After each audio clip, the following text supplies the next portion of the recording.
America ने दी। भारत को गुलाम बनाने की धमकी सुनकर चौंक गए पीएम मोदी। अगर भारत ने ट्रंप की शर्तों को नहीं माना तो भारत की चारों तरफ से होगी घेराबंदी। दोस्तों, अमेरिका ने भारत को खुली धमकी दी है। अगर भारत ने हमारी बात नहीं मानी तो हम भारत को चारों तरफ से घेर लेंगे। हाँ, ये वही अमेरिका है जो कभी भारत को अपने इशारों पर नचाने की कोशिश करता था, लेकिन अब जमाना बदल चुका है और भारत वही है जिसने कभी किसी के आगे झुकना नहीं सीखा। अमेरिका के कॉमर्स सेक्रेटरी हावर्ड लुटनिक ने सीधे कहा, भारत के पास दो ही रास्ते हैं, या तो अमेरिका का स्ट्रेटेजिक पार्टनर बनो या फिर आजादी भूल जाओ। मतलब साफ है, भारत अगर स्वतंत्र रहेगा तो अमेरिका उसे आर्थिक रूप से गुलाम बनाएगा। और सबसे चौंकाने वाली बात, उन्होंने नाम लेकर कहा कि भारत, ब्राजील और स्विट्जरलैंड जैसे देशों को सबक सिखाना जरूरी है। अब जरा सोचिए, ये कैसा लोकतंत्र है जो बाकी देशों को धमकी देता फिर रहा है। अमेरिका की ये अकड़ सिर्फ इसलिए है क्योंकि अब भारत उनके पुराने जमाने वाला यस मैन नहीं रहा। ट्रंप की टीम की सोच अभी भी ब्रिटिश कॉलोनियल माइंडसेट में अटकी हुई है। उन्हें लगता है कि वो तख्त पर बैठे विक्टोरिया के वंशज हैं और दुनिया उनकी गुलाम है। लेकिन अब मोदी युग का भारत है जो किसी की डिक्टेशन पर नहीं चलता। ट्रंप और उनका कॉमर्स डिपार्टमेंट इस वक्त तिल मिला रहे हैं क्योंकि भारत ने साफ मना कर दिया, हम अपने बाजार तुम्हारी शर्तों पर नहीं खोलेंगे, न एग्री प्रोडक्ट्स पर, न डेयरी पर, न किसी ट्रेड डील पर। अमेरिका चाहता है कि भारत रूस से व्यापार बंद करे, ब्रिक्स में अपनी भूमिका कम करे और सब कुछ डॉलर में ही करे। लेकिन भारत ने कह दिया, डॉलर की दादागिरी अब नहीं चलेगी। ये वही अमेरिका है जो आज तक बिजनेस के नाम पर ब्लैकमेल करता आया है। अगर कोई देश मना कर दे तो उसे धमकी, हम टैरिफ बढ़ा देंगे, तुम्हें घेर लेंगे, और जो हाँ कह दे उसे पार्टनर बोलकर इस्तेमाल कर लेते हैं। लेकिन जब मोदी सरकार ने जवाब दिया, भारत न किसी का दुश्मन है न गुलाम बनने वाला दोस्त, तो ट्रंप सरकार के अहंकार की नींव हिल गई। भारत ने कहा, लाइन अब हम ड्रॉ करेंगे। एस जयशंकर ने अमेरिका को मंच पर ही आईना दिखा दिया। उन्होंने कहा, आप एहसान नहीं कर रहे हैं, आपको हमारी स्किल्ड मैन पावर की जरूरत है। उन्होंने तंज कसा, एक एवरेज अमेरिकन सुबह 10 बजे उठता है, बियर पीता है और सो जाता है। काम कौन करता है? भारत, चीन और ब्राजील के लोग। जयशंकर का ये बयान सीधे अमेरिका के चेहरे पर तमाचा था। उन्होंने कहा, अब दुनिया की रीढ़ ग्लोबल साउथ है और उस रीढ़ को भारत संभाल रहा है। अमेरिका की ये बौखलाहट दरअसल ब्रिक्स सम्मेलन से शुरू हुई थी, जब भारत, ब्राजील, रूस,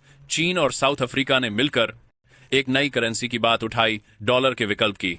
बस तभी से अमेरिका का खून खौल गया। ट्रंप को लगता है कि ब्रिक्स दरअसल अमेरिका के खिलाफ एक इकोनॉमिक युद्ध है, क्योंकि अगर डॉलर की जगह कोई और करेंसी आई तो अमेरिका का वो कट मनी मॉडल खत्म हो जाएगा। आज डॉलर के दम पर वो दुनिया से कमीशन वसूल रहा है, हर सौदे में, हर व्यापार में उसका हिस्सा कटता है, और अब भारत उस सिस्टम को चुनौती दे रहा है। Google, Facebook, Twitter, WhatsApp, Instagram, ये सब टूल हैं मानसिक गुलामी के। यही वो रास्ता है जिससे वो दुनिया के दिमाग में जहर घोलते हैं। जब किसी देश को झुकाना होता है तो वहीं से सोशल मीडिया वॉर शुरू हो जाता है। एक एक ट्वीट से सरकारें गिरा दी जाती हैं। लेकिन भारत ने यह भी समझ लिया है, अब हमारे पास न सिर्फ कूटनीति है बल्कि तकनीकी जवाब भी है, और यही चीज अमेरिका को सबसे ज्यादा डरा रही है। अब सवाल यह है, भारत क्या करेगा? क्या अमेरिका की धमकी के आगे झुकेगा? जवाब साफ है, नहीं। मोदी ने साफ कहा, हमारा सबसे बड़ा दुश्मन कोई देश नहीं, हमारी डिपेंडेंसी है। जब तक भारत अपने पैरों पर खड़ा नहीं होगा तब तक कोई न कोई हमें दबाने की कोशिश करेगा, और इसका इलाज एक ही है, स्वदेशी। जितना ज्यादा स्वदेशी अपनाओगे उतना ही अमेरिका जैसे देशों की बिजनेस एम्पायर टूटेगी, क्योंकि अमेरिका लड़ाई नहीं करता आत्मसम्मान के लिए, वो लड़ता है मुनाफे के लिए। जब उसका बिजनेस ठप पड़ेगा तब वो खुद घुटनों पर आ जाएगा।